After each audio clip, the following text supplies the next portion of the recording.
अस्सलाम वालेकुम। एहतजाजी धरने के बाद इल्ज़ामात का सिलसिला भी जारी है और पार्टी के अंदर तनकीद का भी और टूट फूट का भी काफ़ी ज़्यादा कवी इम्कान मौजूद है। पाकिस्तान तहरीक इंसाफ से सलमान अकरम राजा साहब ने सेक्रेटरी जनरल के ओहदे से इस्तीफ़ा दे दिया। गो अभी पार्टी ने ऑफिशियली उसकी तस्दीक या उसकी कबूलियत के मतलब ऐलान नहीं किया, लेकिन राजा साहब जो थे उन्होंने कहा कि एज़ वकील तो अपनी खिदमत सर अंजाम देता रहूँगा सेक्रेटरी जनरल के तौर पर, और कंटिन्यू नहीं करना चाहता। पार्टी के अंदर से बहुत तनकीद हुई कि पंजाब वाली साइड से बहुत ज़्यादा मोबिलाइजेशन हो ही नहीं पाई। बहुत ज़्यादा क्या हुई नहीं, सिर्फ केपी से जो अली मीन गंडापुर या बाकी जो काफ़िले उनके आए हैं वहाँ पर सिग्निफिकेंट प्रेजेंस थी, लेकिन बाकी पाकिस्तान से पीटीआई के इस एहतजाज के अंदर नुमाइंदगी नहीं हो सकी, जिसकी वजह से पार्टी क़यादत को तनकीद का सामना है। और इसी तरीके से धरने से जिस तरीके से अली मीन गंडापुर पहले भी जाते हैं और इस दफ़ा भी जिस तरीके से बुशरा बीबी और गंडापुर साहब एहतजाजी धरने को दरमियान में पीक के ऊपर छोड़ के जिस तरीके से गए, उसके ऊपर भी बहुत से जो इनके सीनियर रहनुमा सवाल उठा रहे हैं कि स्ट्रेटजी किसने, हिकमत अमली किसने बनाई थी।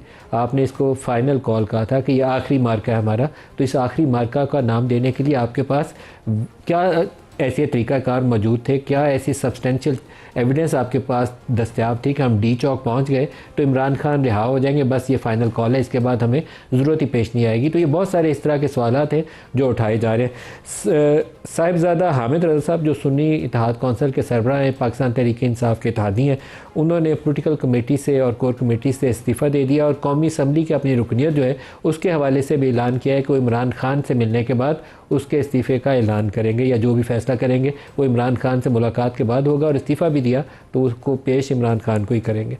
तो ये ओवरऑल लुबिलबाब है। दूसरी तरफ खबरें चल रही हैं कि केपी के अंदर, खैबर पख्तूनख्वा के अंदर गवर्नर राज लगाने के ऊपर काबीना में गौर किया गया। एक खबर ये चल रही है कि पाकिस्तान तहरीक इंसाफ के ऊपर बैन लगा दिया जाए, पाबंदी लगा दी जाए। तो ये सारी खबरें आज के प्रोग्राम में हम डिस्कस करेंगे। हमारे साथ मेहमान शख्सियत हैं सनाउल्लाह खान, वज़ीर-ए-आज़म के मशीर हैं बराए सियासी अमूर, राना साहब आपको खुशामदीद कहते हैं। इसके अलावा शौकत यूसुफज़ई साहब पाकिस्तान तहरीक इंसाफ से हमारे साथ शामिल हो रहे हैं। शौकत यूसुफज़ई साहब आपको भी प्रोग्राम में खुशामदीद कहता हूँ। शौकत साहब पहले आप ही बता दीजिए, अभी इस वक्त भी कमेटी का इजलास चल रहा है, पॉलिटिकल कमेटी का इजलास, उसमें आपकी क़यादत बैठी हुई है। पार्टी के जो अभी एग्जिस्टिंग ऑफिस बेरर्स हैं उसके ऊपर बहुत शदीद तनकीद है, कुछ रोशनी डाली। डी चौक का फैसला तो हुआ, पार्टी का फैसला था, लेकिन मैंने जो फोकस किया वो ये देखा कि जब हम वहां से रवाना हुए, उधर तक पहुंचे, लोग तो काफी निकले थे और इमरान खान की कॉल पे तो लोग निकलते हैं, वर्कर्स निकले, लेकिन जो मेन पॉलिटिकल हमारी लीडरशिप थी वो गायब रही मंजर से। और सबसे जो बड़ा खिला मैंने देखा वो ये था कि कोई कोऑर्डिनेशन नहीं थी, कोई हमारे दरमियान मुशावरत नहीं थी। तो डेफिनेटली हमने डी चौक तो जाना था, लेकिन उससे आगे हमारा कोई काम नहीं था। सबको कहा गया था कि जी उससे आगे नहीं जाना है। अब ये किस तरह हुआ कि मुझे नहीं इल्म है, लेकिन अगर लोग चले भी गए, वहां बैठ भी गए, तो मेरे ख्याल से जो हुकूमत ने रवैया इख्तियार किया कि जी इस तरह भगाना कि गोली मार के, ये सियासी कल्चर नहीं। पार्टी की आदत से गायब कौन कौन था?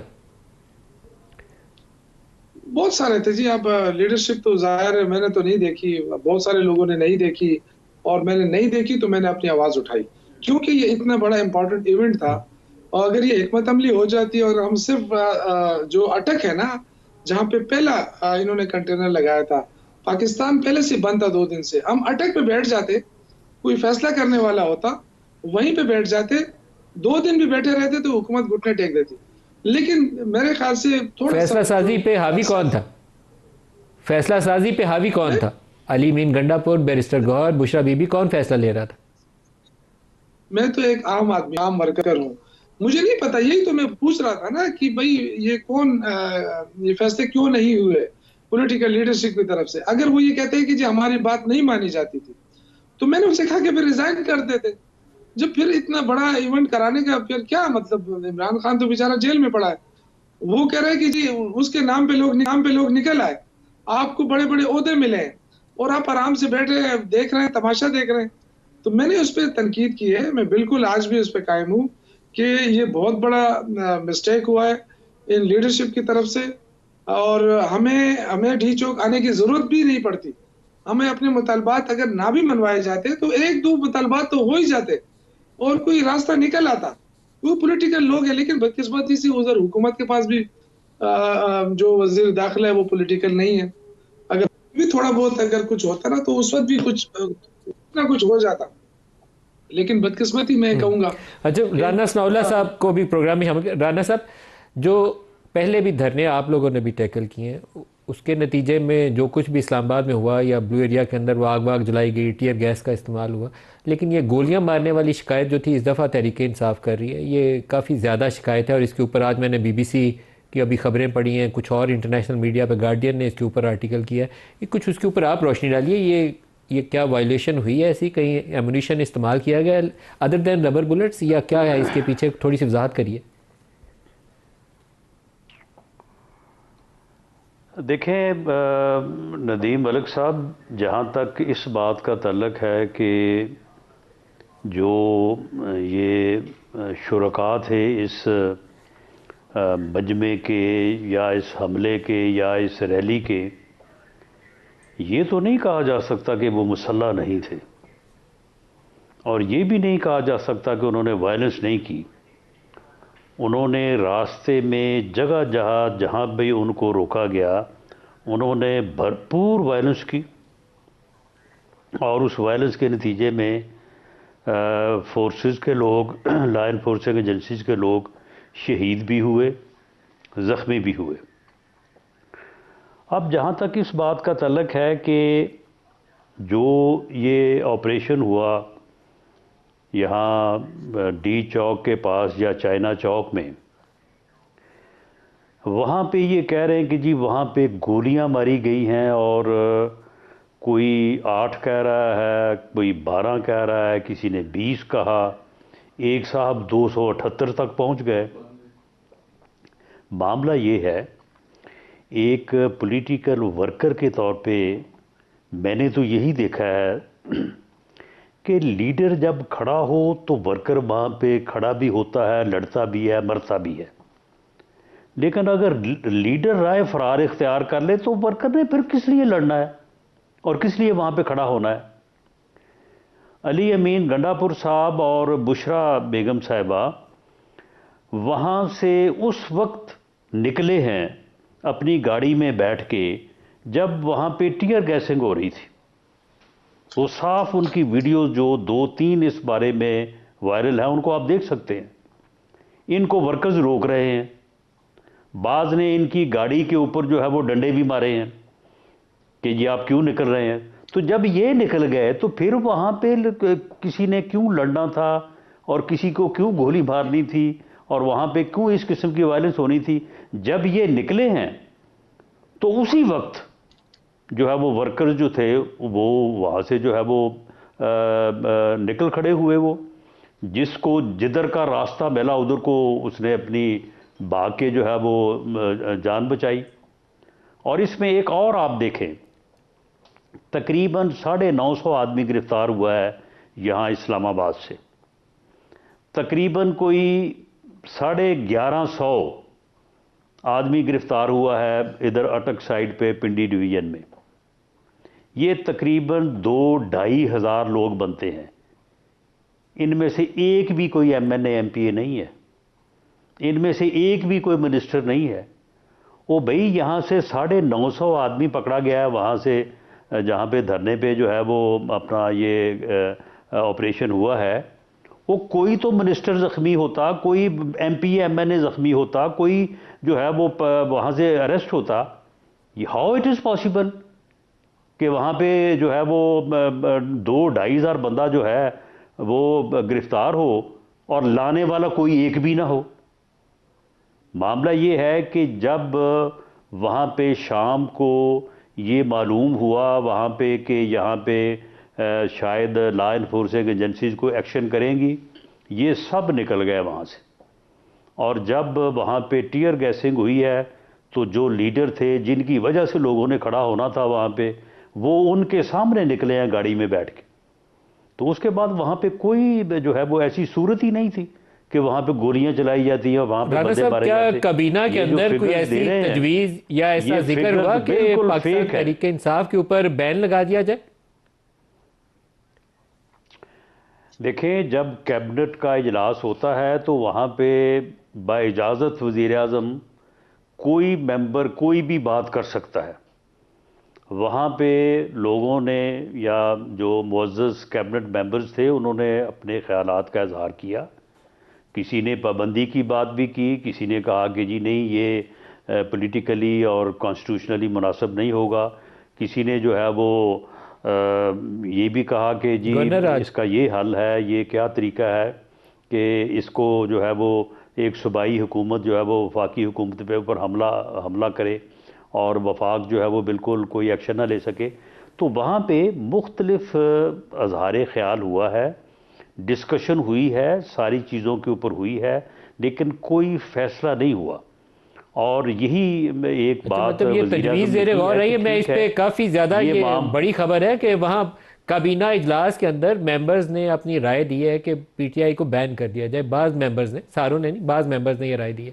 ये बड़ी डेवलपमेंट नहीं है राना साहब। नहीं आपकी नहीं काबीना बहुत ने अगर इस पे नहीं ऊपर गौर किया। बहुत मेम नहीं बहुत मेंबर्स ने ये राय नहीं दी। अगर किसी ने ये राय दी कि बैन कर दी जाए तो किसी ने ये राय भी दी कि ये मुनासिब नहीं है।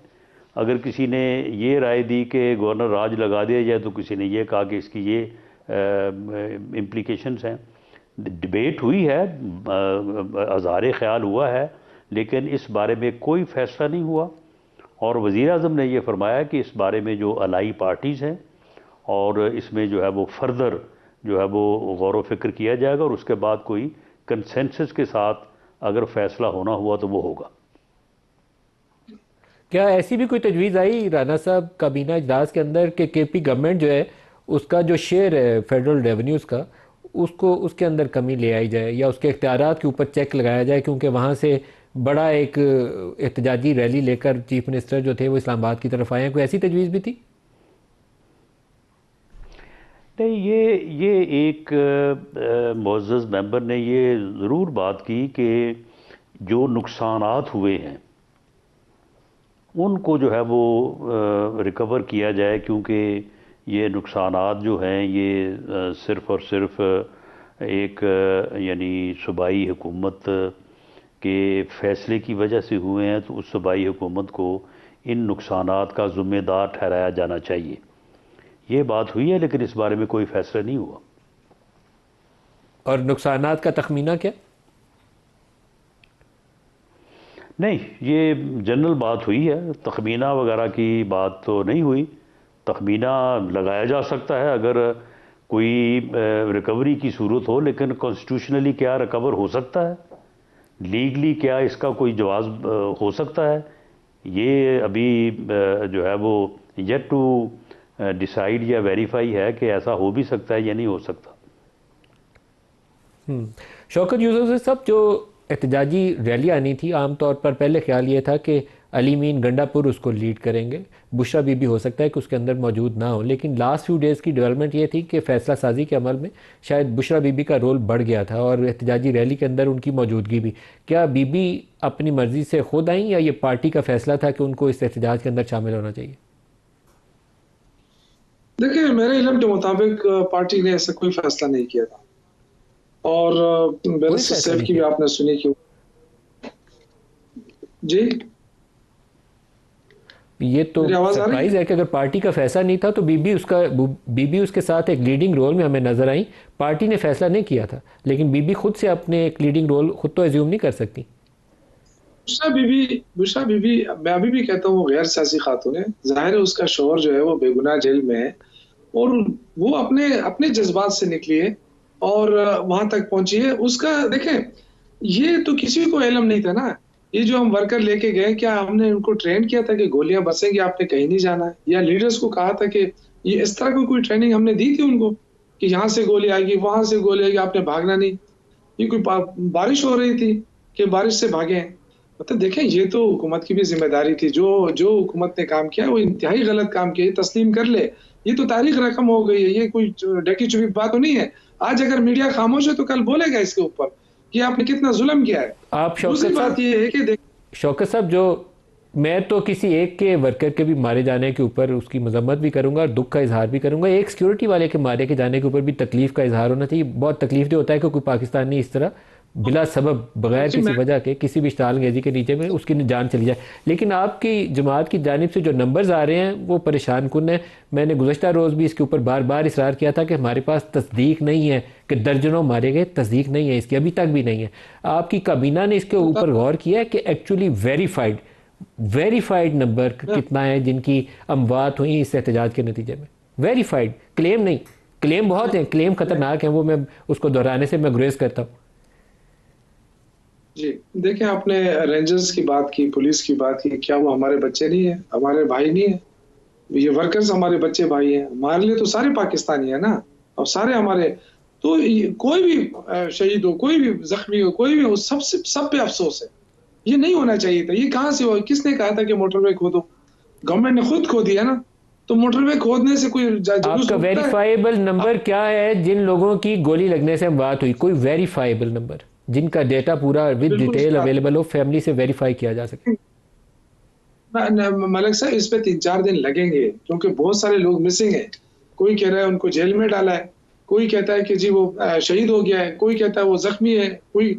ये 3-4-5 दिन और भी लगेंगे कि लोग घरों में ना आए, उनको पता चले, फिर वो थानों में देखेंगे, नहीं हुए तो वो सारे मिसिंग हो गए। ये तो बहुत बड़ा वाकया हुआ है ना, ये कोई मामूली वाकया नहीं हुआ है। इसकी तो अभी तो जुडिशल राना इंक्वायरी साहब होनी ने चाहिए। एक नंबर बोला आप है कि 2 से 2,500 लोग गिरफ्तार हैं, 950 इस्लामाबाद से, जो आईजी ने भी नंबर, राना साहब ने भी उसकी तस्दीक कर दी है, और 1150 या 1100 के करीब लोग जो हैं वो अटक से गिरफ्तार हैं। तो आपको उस वेरिफिकेशन से पहले ये दर्जनों अमवात का नहीं कहना चाहिए था, इससे बहुत इश्ताल फैलता, गुस्सा आता है, मुझे भी सुन के गुस्सा आएगा, आपको भी आएगा।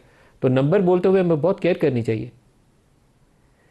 आपके ज़ख्मी लोग हैं इस्लामाबाद के हॉस्पिटल में, उसकी बड़ी आसानी से तस्दीक की जा सकती है।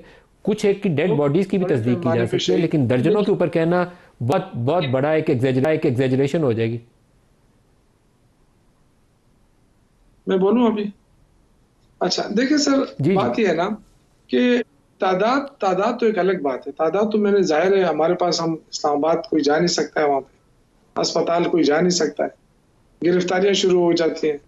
तो देखिए इसमें टाइम तो लगेगा, लेकिन ये हर, अब मेरे शांगला में शहीद हुआ है, कल उसका जनाजा हुआ है, और मैं उसके सुबह जा रहा हूँ उसकी दुआ के लिए। और 5 जख्मी हैं, अगर नाम चाहिए मैं अभी आपको भेज देता हूँ, कंफर्म कर लें। एक जिले से, छोटा सा जिला यहाँ, इससे 5 लोग जख्मी हैं, गोलियां लगी हैं। वो नहीं लगा है, कोई शेलिंग वेलिंग नहीं हुई, गोलियां लगी हैं।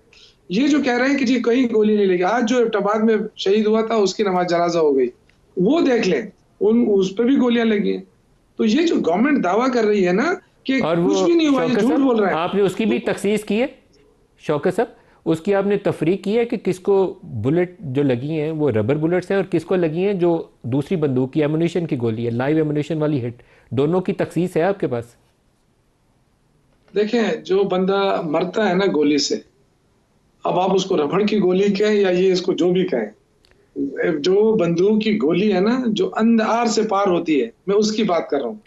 और वो मेरे ख्याल से कुछ दिन सब्र कर ले, ताकि पूरी तरह, क्योंकि हमें तो देखे ना, इस वक्त जो पार्टी के सूरत हाल है, मैं तो इसी पे, तो मुझे वो हो रहा था कि मैंने कल जो गुस्सा किया, तो कुछ लोग मेरे से नाराज भी हो गए, पार्टी के लोग। लेकिन देखिए, हम पॉलिटिकल लोग हैं, हम सियासी स्ट्रगल कर सकते हैं, अच्छा हम सियासी स्ट्रगल कर ही अच्छा, मैं गए थे आप दोनों से उसको। इजाज़त से, साहिबजादा साहब हमारे साथ शामिल हो रहे हैं। साहिबजादा साहब, आपको खुश आमदीद कहूँगा। साहिबजादा साहब, आपने पोलिटिकल कमेटी से और ये कोर कमेटी से इस्तीफ़ा दिया है, इसकी वजूहत क्या है? जी बिस्मिल्लाह और बहुत शुक्रिया नजम मलिक साहब। सर मैंने रिज़ाइन किया है क्योंकि कुछ चीज़ों के ऊपर क्रिटिसिज्म आ रहा था कि शायद पंजाब से लोग नहीं निकले, या ये नहीं हुआ, या वैसे नहीं हुआ। और आप जानते हैं मेरा हल्का, मेरे एमपीएज, ये तो पूरे मीडिया के ऊपर रिपोर्ट हुए। पंजाब में सबसे बड़ा जुलूस भी हमारा आया, कॉन्वॉय लेके हम भी एंटर हुए, और कुछ मेरी रिजर्वेशंस थी। मैंने अपने आप को बतौर इत्तेहादी हमेशा पाकिस्तान तहरीक इंसाफ के साथ रखा है, और आइंदा भी मैं रहूंगा। तहफ़्फ़ुज़ात क्या है? वेरी ऑनेस्ट एंड क्लियर तहफ़्फ़ुज़ात सर। क्या है? रिजर्वेशंस क्या है? सर कोई हिकमत अमली पर इख्तलाफ राय हो सकता है ना सर। मेरा ज़ाती नुक्ता नज़र ये था कि हमें एक तो, अगर पंजाब को हम जनरल कॉल 24 की दे रहे हैं, तो हमें नॉर्थ रीजन पंजाब को केपीके के साथ इन्वॉल्व करना चाहिए। साउथ, वेस्ट और सेंटर को हमें एक दिन का गैप देके 25 तारीख को बाहर निकलने का कहना चाहिए, नंबर 1। नंबर 2 ये कि मेरा नुक्ता नज़र ये था कि हमें मुज़ाकरात को एक चांस दे देना चाहिए था। उसके ऊपर चूंकि हमारे पास नेट्स नहीं थे, कोई चीजें नहीं थी और एक क्रिटिसिज्म भी बहुत सारे लोगों की तरफ से आ रहा था। So on these grounds technical चीजें हैं, इन्हीं बुनियाद के ऊपर। क्या आप इस फैसले में शामिल थे कि डी चौक में जाके बैठना चाहिए, धरना देना चाहिए डी चौक में? सर नहीं, मैं तो इस फैसले मैं थ्रू आउट फैसलाबाद में रहा हूँ, अपना जुलूस और सारी चीजें लेके। आप भी इस फैसले का हिस्सा नहीं थे। ये एक सरप्राइज है कि ये फैसला कैसे हुआ, क्योंकि एक जो बैरिस्टर सैफ साहब ने बात बताई कि इमरान खान संगजानी में राजी थे बैठने के लिए, डी चौक का फैसला उनका नहीं था।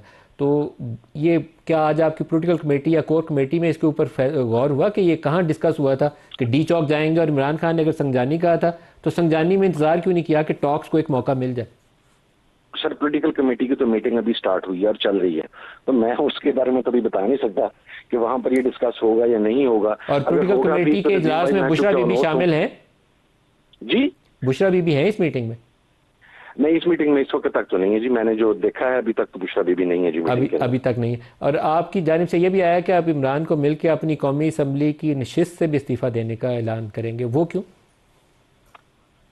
सर वो इमरान खान साहब को बता के करूंगा इंशाल्लाह, वो कॉन्फिडेंस में लेके। वो इमरान को कॉन्फिडेंस में लेके फिर बात करेंगे। और एक आखिरी सिर्फ बता दें, सलमान अकरम राजा के इस्तीफे की क्या वजूहत है?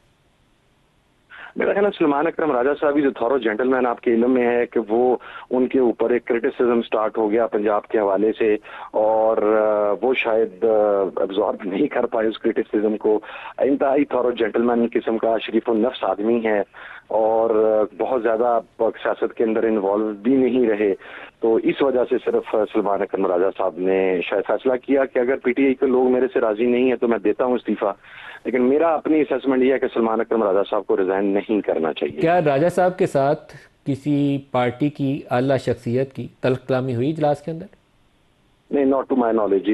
राजा साहब तलख कलामी वाले बंदे ही नहीं है जी। आप हम में से किसी की कहते हैं तो कुछ समझ में भी आएगी, राजा साहब की कोई तलख कलामी नहीं हुई जी। अच्छा, वो एक खबर शाम में सोशल मीडिया की जीनत बनी भी और उसकी तरदीद भी आ गई, अभी वो दोनों की डिनाइल आ चुकी है कि वो असद कैसर को लगाया जा रहा है पार्टी का हेड और अली मोहम्मद खान को सेक्रेटरी जनरल। क्या ऐसी कोई तजवीज़ ज़ेर गौर है पीटीआई के सामने या कोर कमेटी के सामने? नहीं, बिल्कुल ऐसी कोई तजवीज़ अभी तक बिल्कुल नहीं है जी, और मैं कैटेगोरिकली इसे डिनाई कर रहा हूँ। और अली जफर साहब खुद इस वक्त लाहौर में मौजूद हैं, उनके साथ हमारी बात हुई है कुछ साथियों की, उन्होंने खुद भी इस स्टेटमेंट को डिनाई कर दिया कि there is no such reality, और आज तो खान साहब को मिल भी नहीं सका जी। बहुत शुक्रिया आपका साहब, ज़्यादा साथ रहे। एक ब्रेक आ गई है, ब्रेक ले लें, वापसी पर राना साहब से बात करेंगे, हमारे साथ रहिएगा।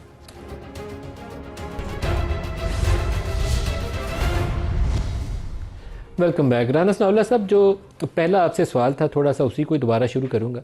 आपने बहुत सारे धरने टैकल किए हैं, उसके आखिर में जो लोग ज़ख्मी हो जाए या अगर किसी की कोई डेड बॉडी रिकवर होती है या गोली लगने से किसी की मौत वाक़ होती है, उसका बाकायदा डाटा कंपाइल किया जाता है। इस दफ़ा हमें डाटा हासिल करने में दुश्वारी है, मैं भी आपको बता सकता हूँ एज ए जर्नलिस्ट कि हमें दुश्वारी है, स्वाय उस ऑफिशियल स्टेटमेंट के जो 2 हॉस्पिटल की हैं। आपको इसमें ज़्यादा शफाफियत का मुजाहरा करना चाहिए ताकि ये एक तनाज़ा ना बने, बल्कि उसमें जितनी शफाफियत होगी उतनी अफवाहें ख़त्म हो जाएंगी।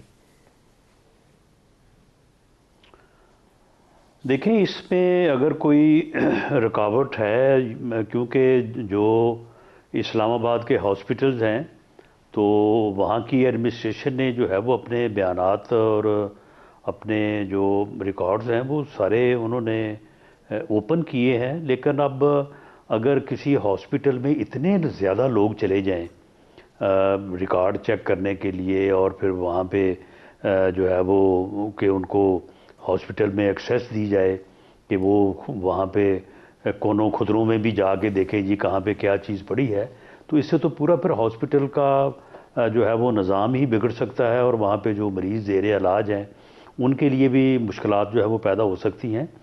लेकिन आप इस बात के ऊपर एतमाद और यकीन रखें कि ये जो इस किस्म की ख़बरें हैं ना जी, इतने लाख, इतने जो है वो हज़ार ज़ख्मी हो गए, इतने 100 जो हैं वो हलाक हो गए, ये बिल्कुल गलत बात है। बग़ैर किसी सबूत के जो है ये प्रोपेगेंडा किया जा रहा है, और यही प्रोपेगेंडा जो है ये शुरू दिन से 10 साल हो गए हमें ये देख 2014 से कि इसी किस्म का जो है वो लोग ज़ख्मी हैं इशूज़ के ऊपर जो है वो लोग ज़ख्मी हैं, ये मैं आपको तस्दीक कर दूं। और उसमें से कुछ के मतलब ये भी बताया जाता है कि उनकी डेड बॉडीज़ भी, मैं इतना बड़ा नंबर नहीं बोल सकता लेकिन सम ऑफ देम 2, 4, 6, 8 कुछ नंबर है, मैं उसकी तस्दीक इसलिए नहीं कर सकता कि मेरे पास वेरिफिकेशन का नहीं, इसी के ऊपर आपसे मैं शफाफियत की दरख्वास्त इस कर रहा नंबर की नहीं, देखें मलिक साहब, इस नंबर के तो जो हमें भी इंफॉर्मेशन है कि वो डेड बॉडीज़ लोगों को, उनके यानी लवाकिन को, उनकी फैमिलीज़ को भी पहुंची हैं, वहाँ पे जनाजे भी हुए हैं। लेकिन अगर तो आप इस नंबर को इसके करीब करीब रख के बात करें तो फिर तो चलो बात समझ आती है, लेकिन अगर आप उसको बिल्कुल ज़्यादा बढ़ा के बात करें तो फिर वो जो है वो एक फिर प्रोपेगेंडे के एग्जेजरेशन से तो मैं इश्ताल से ग्रेस कर रहा हूँ, लेकिन हमारे जो मुख्तलिफ यहाँ रिपोर्टर्स थे उन्होंने, जब मैंने उनसे सवाल किया कि मुझे बताएं कि हॉस्पिटल में गन शॉट्स का क्या डाटा है दोनों हॉस्पिटल में और डेड बॉडीज़ कितनी है, तो वहाँ 8 और 9 का बॉडीज़ का तो काउंट हो सकता है 6 हो, 8 हो या 9, इससे कोई दरमियान का नंबर हो सकता है। इससे ज़्यादा मेरे लिए अभी कंफर्म करना मुश्किल है एज ए जर्नलिस्ट। मिल जाए डाटा तो मैं बता दूंगा, अभी तक नहीं है। लेकिन गन शॉट से जो लोग ज़ख्मी हुए हैं उनकी तादाद बहुत ज़्यादा है। तो राना साहब, ये आपको ऐलान करना चाहिए कि कितना एक्चुअल डाटा कितना है। जी, इस बारे में जो यानी हॉस्पिटल की इंतज़ामिया की तरफ से और गवर्नमेंट की तरफ से जो फिगर दिया गया है या जो बात हुई है, उसको ऊपर तो कोई यकीन करने को जो है वो दूसरी तरफ से जो है वो तैयार नहीं है। बाकी ये है कि मीडिया और सहाफ़ी जो हम अपने तौर पे भी जो है वो वेरिफिकेशंस कर रहे हैं, अपनी बात भी वो कर रहे हैं। तो मेरा ख्याल है कि सर, अपनी वेरिफिकेशन अपने तौर पर करने गया था सर एक जर्नलिस्ट राना साहब, तो ये आपके ऊपर तो 20 किलो हेरोइन पकड़ी डाली गई थी ना, आपको तो उन्होंने पक्का ही अंदर रखना था या सजाए मौत देनी थी आपको। तो वो हमारा एक साथी चला गया सुबह वो मतीउल्लाह की पता करने, तो उसके ऊपर भी 250 ग्राम डाली गई है। तो हमें कोई बेहतर काम करना चाहिए राना साहब, कम से कम आपकी हुकूमत में तो ये काम नहीं करना चाहिए था। नहीं, मेरा ख्याल है कि वो गलत हुआ है जिसने भी किया है, और उस FIR की मेरिट पे जो है वो तफ्तीश हो के तो जो इंसाफ के तकाजे हैं वो पूरे होने चाहिए। मैं आपको यकीन दिलाता हूँ कि इसको राना साहब उसकी क्वैशमेंट ही करवा दें, कम से कम इस लाइव प्रोग्राम में इतनी तो कोशिश तो करें। वो जर्नलिस्टों के ऊपर ऐसी FIR है बड़ा जी बिल्कुल क्वैशमेंट होनी चाहिए। जो झूठी गलत FIRs हों उनको चलान नहीं होना चाहिए, उनको जो है वो खारिज ही होना चाहिए। शौकत यूसुफ साहब, आपकी पार्टी के सामने क्या हिकमत अमली है? क्योंकि पार्टी को एक बड़ा सेटबैक हो गया। ये आपकी बहुत बड़ी सक्सेस थी जो KP से आपने मोबिलाइजेशन की, लेकिन आपने एंड रिजल्ट अचीव कैसे करने हैं उसके ऊपर आपके पास हिकमत अमली नहीं थी। कहाँ बैठना चाहिए था, कहाँ रुकना चाहिए था, कहाँ मुज़ाकरात होनी चाहिए थी। मुज़ाकरात को आपको स्पेस देनी थी। ये क्राउड सिर्फ प्रेशर के लिए बिल्डअप था, बाकी आपको मुज़ाकरात से ही अचीव करना था, आपने उसको स्पेस नहीं दी। तो अब आपको बड़ा सेटबैक हो गया। दोबारा मोबिलाइजेशन चंद माह तो आप भूल जाइए कि मोबिलाइजेशन दोबारा कर सकेंगे। नहीं, देखें, हिकमत अमली तो बननी चाहिए और सीखना चाहिए पॉलिटिकल पार्टीज को, पॉलिटिकल वर्कर्स को। ये मैं आपको यकीन दिलाता हूं कि वर्कर मायूस नहीं है, क्योंकि वर्कर ने अपनी ड्यूटी पूरी की है और वर्कर आज भी चार्ज है। अगर इमरान खान कॉल देता है वो कल भी निकलने के लिए तैयार है। लेकिन हमें जो इस वक्त हायरार्की है हमारी, उस पर हम जरूर बात करेंगे इंशाल्लाह ताला, और हम चाहेंगे कि सियासी कल्चर को फरोग दिया जाए। तो हुकूमत जो है वो भी अपने उस रवैये के ऊपर नजरसानी करे। जब तक आप मुज़ाकरात और ये चीजें बंद कर देते हैं ना, तो उससे नुकसान होता है पॉलिटिकली भी और मुल्क को भी। तो जो रवैया वहां से मैं देख रहा हूँ, कल मैं एक्सपेक्ट ही कर रहा था प्राइम मिनिस्टर से कि वो इस तरह कहेगा कि जी ये तो दहशतगर्द है। ये तो अब आप जिम्मेदार शख्स हैं, आप किस तरह डिक्लेयर कर रहे हैं कि हम दहशतगर्द हैं? मतलब क्या सबूत है आपके पास? अगर आप ये कह रहे हैं कि 2 नहीं 8 बंदे मरे, तो 8 क्यों मरे आखिर? वो तो पॉलिटिकल वर्कर थे, वो तो वहां पे एहतजाज, पुरअमन एहतजाज, जान तो एक की भी नहीं जानी चाहिए। तो नहीं होना चाहिए। चाहे वो रेंजर्स की गई है, चाहे पुलिस की गई है, चाहे वर्कर की गई है, कंडेनेबल है। क्यों गई है? मतलब ये इस पे हुकूमत को ऐसे इकदाम उठाने चाहिए थे कि वो सिक्योरिटी भी वाले बड़ी तादाद में जख्मी जो है ना, पुलिस वाले बड़ी तादाद में हॉस्पिटल्स के अंदर उनकी भी तादाद है। जब हमारे रिपोर्टर्स को मैंने पूछा तो उन्होंने बताया कि पुलिस वालों की बड़ी तादाद है जो जख्मी हैं। वो ये जो सरिये वरिये और इस तरह की चीज़ें और यहाँ पुलों से गिरने से भी जख्मी हुए हैं, वो बहुत तकलीफ दे। टू बी वेरी ऑनेस्ट, दोनों तरफ से कोई भी जख्मी हो तो वो है तो हमारा ही भाई है जो भी जख्मी हुआ है। लेकिन आप ये बताइए कि ये जो एहतजाज का अपना रिजल्ट अचीव ना कर पाना है, क्या इमरान के लिए मुश्किलात बढ़ नहीं जाएंगी सियासी तौर पर? नहीं, देखिए, ये तो सियासी स्ट्रगल होती है ना। सियासी स्ट्रगल में ये तो नहीं होता। ये मैं समझता हूँ कि कुछ गलतियां हम कहें फाइनल कॉल, फाइनल कॉल सियासत के अंदर तो फाइनल कॉल नहीं हो सकती है ना। आप सियासी तौर पे अपनी स्ट्रगल करेंगे, वो जीतते हैं हारते हैं, ये स्ट्रगल खत्म नहीं होती है। इससे पहले भी आप देखें कि जब राना सनाउल्लाह साहब वजीर दाखिला थे, तो इमरान खान ने वहीं से कॉल ऑफ की और सारे वापस आ गए, तो लोगों ने कहा पार्टी खत्म शुरू। लेकिन उसके बाद आप देखें दोबारा खड़ी हो गई, तो ये पॉलिटिकल स्ट्रगल होती है, ये खत्म नहीं होती है। हिकमत अमली चेंज करनी पड़ती है बार बार। और बदकिस्मती से मैं कहूंगा कि हमारी मुशावरत नहीं थी। मुशावरत होती तो इससे बेहतरीन चांस नहीं था, हुकूमत घुटने टेक देती। अगर हम अटक पे भी बैठ जाते तो हुकूमत घुटने टेक देती, लेकिन कितना खौफ था हुकूमत को। लेकिन ये जो उन्होंने फिर बाद में जो हशर किया, जिस तरीके से उन्होंने वर्करों को मारना शुरू किया, तो मेरे ख्याल से ये सियासी कल्चर नहीं था, इंसानी हकूक की संगीन वायलेशन हुई है। पूरी दुनिया के मीडिया बता रहा है कि संगीन वायलेशन हुई है। तो अब ये नहीं मानते हैं तो ना माने। ये कभी कहते हैं कोई जख्मी नहीं हुआ, जी बुलेट तो चली ही नहीं है। जब हम कह रहे हैं ठीक है, अगर आपको तादाद चाहिए तो इंशाल्लाह ये तादाद भी हम आपको दे देंगे, 2-3 तो मैं अभी आपको बता भी देता हूँ, अभी आपको भेज भी दूंगा उनकी तस्वीरें, उनकी सब कुछ। लेकिन देखें, मसला ये है कि हम पॉलिटिकल कल्चर को क्यों खत्म करना चाहते हैं, हम क्यों मुज़ाकरात के रास्तों को बंद करना चाहते हैं, हम क्यों सबसे अपनी अपोनेंट पार्टी को हम कहते हैं ये दहशतगर्द है।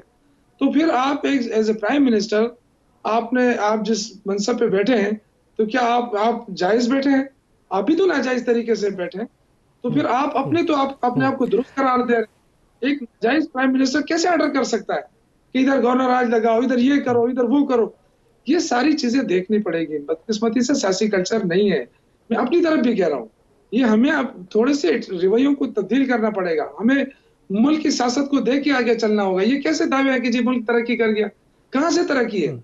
आपकी रेमिटेंसेस खत्म हो गई, आपकी राज एक्सपोर्ट खत्म हो गई, आपकी डाउन चली जा रही है। फिर आप कहते हैं जी हम मुल्क तरक्की कर रहा था इसलिए हमने इन ये जो है ना, ये इंतशारी थी, इनको हमने खत्म किया। इससे आप खुशी मना रहे हैं, बड़ी अफसोस की बात है। ये तो पॉलिटिकल वर्कर थे, इनके पास अच्छा, असला राना होता तो सनाउल्लाह फिर साहब, आपको छोड़ते वो।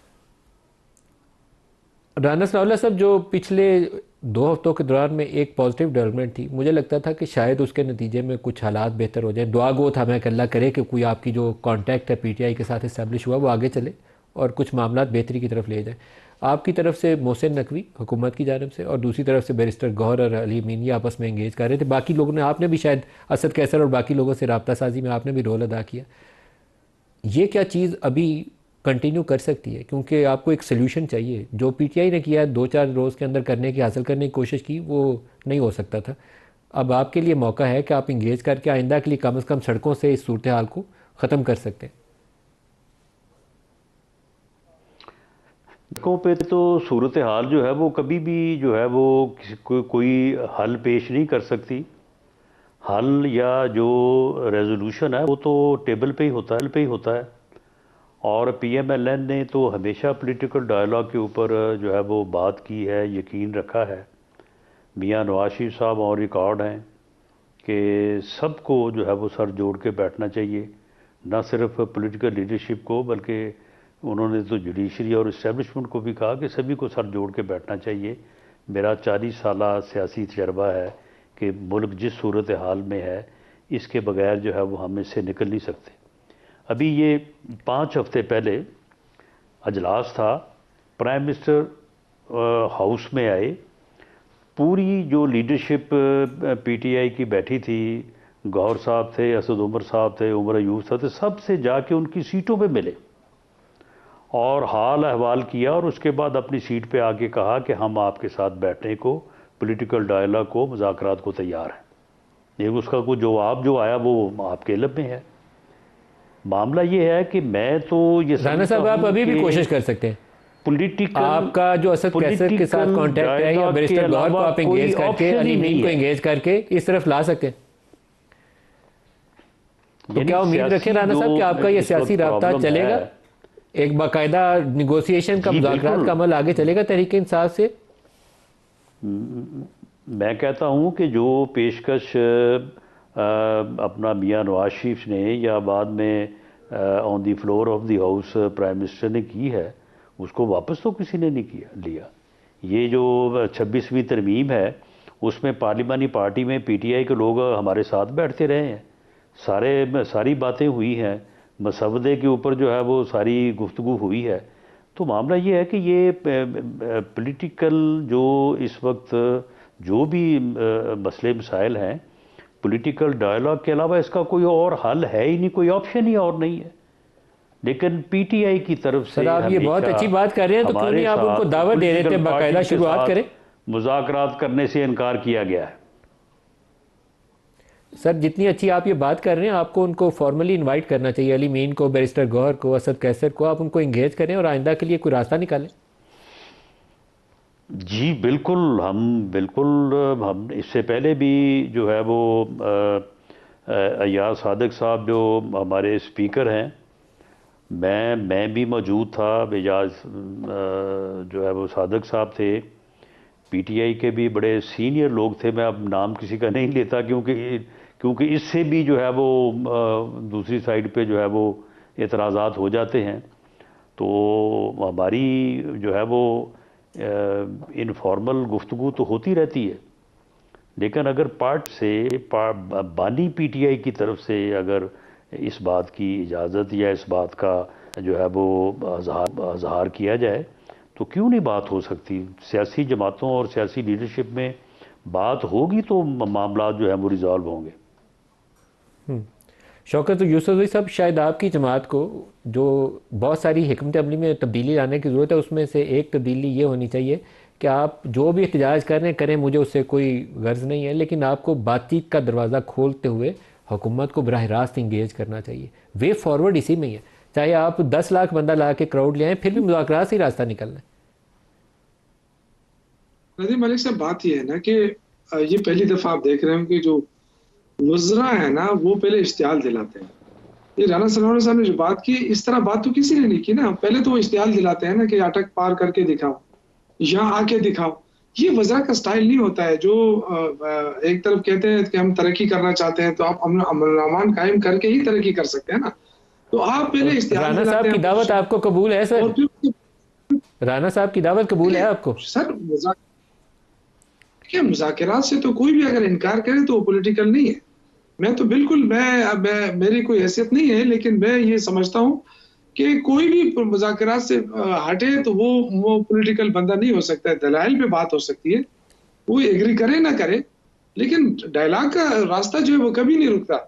देखिए, पहले मैं ये अर्ज करूँ कि इन्होंने ये जाके कहते हैं कि ये तो दहशतगर्द है, ये तो इंतशारी है।